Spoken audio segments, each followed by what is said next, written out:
Assalamualaikum warahmatullahi wabarakatuh. Perkenalkan, kami dari kelompok 6. Pada video kali ini akan membahas materi tentang dana pensiun.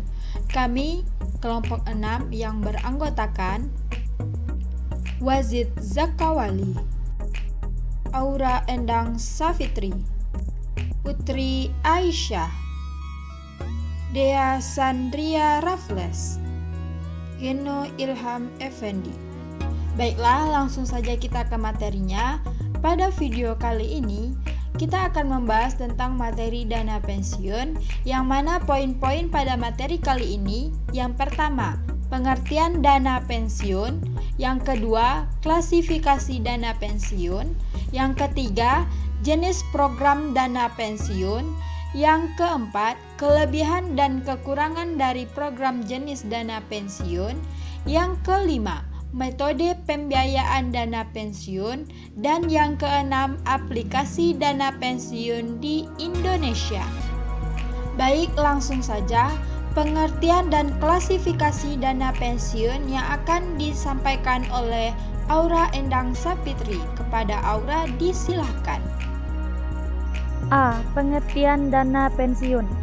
Dana pensiun adalah hak seseorang untuk memperoleh penghasilan setelah bekerja sekian tahun dan sudah memasuki usia pensiun atau ada sebab-sebab lain sesuai dengan perjanjian yang telah ditetapkan.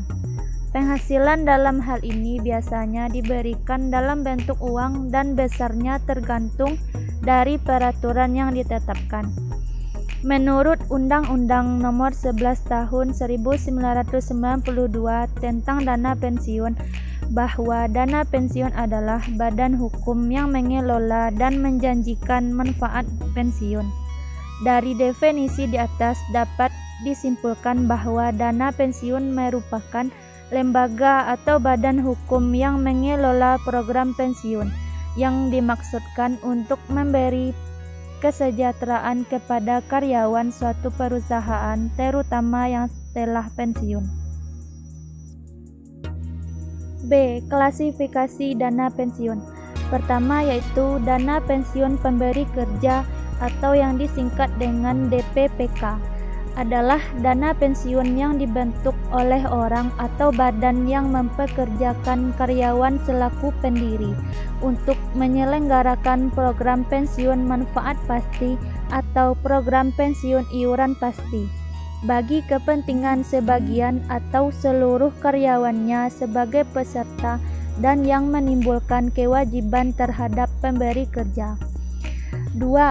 Dana pensiun lembaga keuangan atau yang disingkat dengan DPLK adalah dana pensiun yang dibentuk oleh bank atau perusahaan asuransi jiwa untuk menyelenggarakan program pensiun iuran pasti bagi perorangan, baik karyawan maupun pekerja mandiri, yang terpisah dari dana pensiun pemberi kerja bagi karyawan, baik bank atau perusahaan asuransi jiwa yang bersangkutan.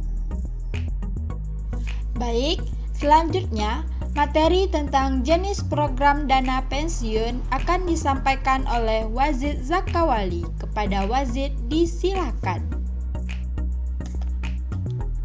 Baiklah, selanjutnya saya akan menjelaskan tentang poin C, yaitu jenis program dana pensiun. Program pensiun yang umumnya dipakai di perusahaan swasta dan perusahaan milik negara maupun bagi karyawan pemerintah terdiri atas dua jenis, yaitu program pensiun manfaat pasti dan program pensiun iuran pasti. Program pensiun manfaat pasti yaitu program pensiun yang sering disebut Definite Benefit Plan, adalah suatu program pensiun yang memberikan formula tertentu atas manfaat yang akan diterima karyawan pada saat mencapai usia pensiun atau dasar formula manfaat tersebut. Besarnya iuran yang diperlukan dihitung oleh aktuaris. Perbandingan iuran karyawan dan pemberi kerja lebih besar daripada iuran karyawan. 2. Program pensiun iuran pasti. Program pensiun iuran pasti atau Benefit Contribution Pension Plan adalah program pensiun yang menetapkan besar iuran karyawan dan perusahaan atau pemberi kerja. Sedangkan benefit yang diterima karyawan dihitung berdasarkan akumulasi iuran, ditambah dengan hasil pengembangan atau investasinya.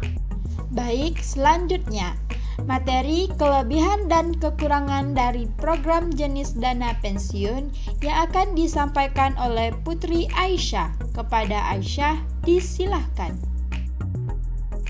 D. Kelebihan dan kekurangan jenis program dana pensiun. 1. Program pensiun manfaat pasti. Kelebihan dan kelemahan dari program pensiun manfaat pasti. Pertama, kita membahas kelebihan program pensiun manfaat pasti. Kelebihannya sebagai berikut. A. Lebih menekankan pada hasil. B. Manfaat pensiun ditentukan terlebih dahulu, mengingat manfaat dikaitkan dengan gaji karyawan.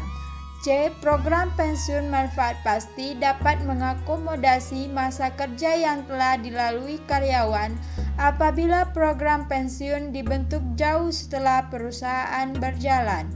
D. Karyawan lebih dapat menentukan besarnya manfaat yang akan diterima pada saat mencapai usia pensiun. Kemudian, kelemahan program pensiun manfaat pasti. Kelemahan-kelemahan program pensiun manfaat pasti adalah sebagai berikut. A. Perusahaan menanggung resiko atas kekurangan dana apabila hasil investasi tidak mencukupi. B. Relatif lebih sulit untuk diadministrasikan. 2. Program pensiun iuran pasti. Kelebihan dan kelemahan dari program pensiun iuran pasti. Pertama, kita membahas kelebihan dari program pensiun iuran pasti, yang mana kelebihannya adalah sebagai berikut. A. Pendanaan dari perusahaan lebih dapat diperhitungkan atau diperkirakan. B. Karyawan dapat memperhitungkan besarnya iuran yang dilakukan setiap tahunnya. C. Lebih mudah untuk diadministrasikan. Kelemahan program pensiun iuran pasti. Kelemahan-kelemahan program pensiun iuran pasti antara lain sebagai berikut. A. Penghasilan pada saat mencapai usia pensiun lebih sulit untuk diperkirakan. B. Karyawan menanggung risiko atas ketidakpastian masa kerja yang telah dilalui karyawan.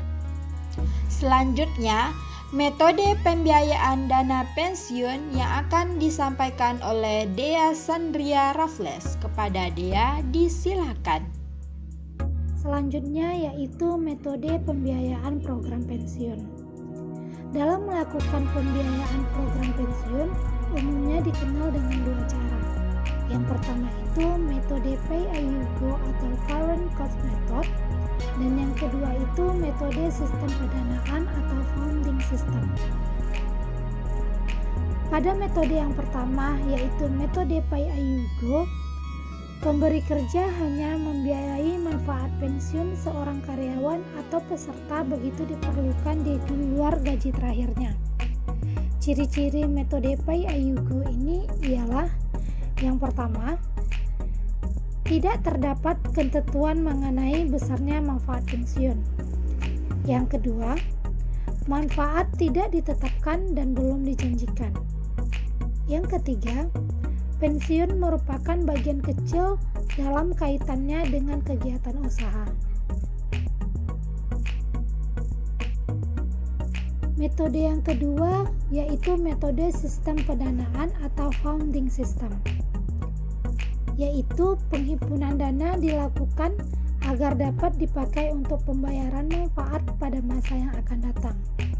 Pada sistem pendanaan ini dibedakan pula dalam dua bentuk. Yang pertama itu single premium funding atau unit benefit method. Sistem pendanaan yang ini ialah biaya setiap program untuk suatu tahun tertentu ditentukan dengan faktor anuitasnya atau different annuity factor untuk menetapkan nilai sekarang dari pensiun tahunan peserta setelah memperhitungkan masa kerja peserta tersebut. Pembayaran pensiun untuk satu tahun tertentu merupakan satu unit manfaat atau benefit unit yang besarnya sebagai berikut. Yang pertama itu besarnya 2% dari gaji tahunan, dan yang kedua 2% dari gaji rata-rata terakhir peserta, dan yang ketiga sebesar LTP 30.000 per bulannya. Sistem pendanaan yang kedua yaitu level premium funding. Level premium funding ini adalah metode pendanaan yang dirancang untuk menghindari kenaikan biaya pensiun yang terjadi pada saat usia peserta semakin bertambah pada saat kenaikan gaji. Untuk itu diperlukan penetapan premi tahunan. Premi ini dinyatakan dalam bentuk rupiah per bulan atau persentase tertentu dari gajinya. Yang apabila premi ini dibayarkan setiap tahun mendatang akan memberikan seluruh manfaat di masa yang akan datang kepada peserta atau karyawan tersebut. Oleh karena itu, biaya untuk seorang peserta cenderung menjadi lebih tinggi apabila umur peserta lebih muda dan cenderung lebih rendah apabila umur peserta atau karyawan tersebut lebih tua. Kemudian, aplikasi dana pensiun di Indonesia yang akan disampaikan oleh Putri Aisyah. Kepada Aisyah, disilahkan. Aplikasi dana pensiun di Indonesia. Di sini kita mengambilnya pada BPJS Ketenagakerjaan. Badan Penyelenggara Jaminan Sosial Ketenagakerjaan merupakan badan hukum publik yang bertugas melindungi seluruh pekerja melalui 4 program jaminan sosial ketenagakerjaan. Salah satu programnya adalah dana pensiun. Program dana pensiun BPJS Ketenagakerjaan ini bisa diikuti oleh karyawan yang bekerja di perusahaan swasta maupun mendaftar secara individu bagi pekerja lepas. Adapun manfaat dana pensiun dari BPJS Ketenagakerjaan adalah sebagai berikut.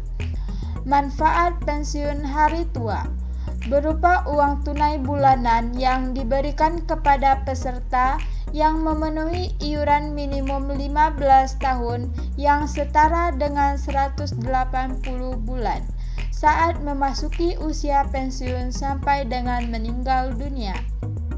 Manfaat pensiun janda atau duda berupa uang tunai bulanan yang diberikan kepada janda atau duda yang menjadi ahli waris terdaftar di BPJS Ketenagakerjaan sampai dengan meninggal dunia atau menikah lagi.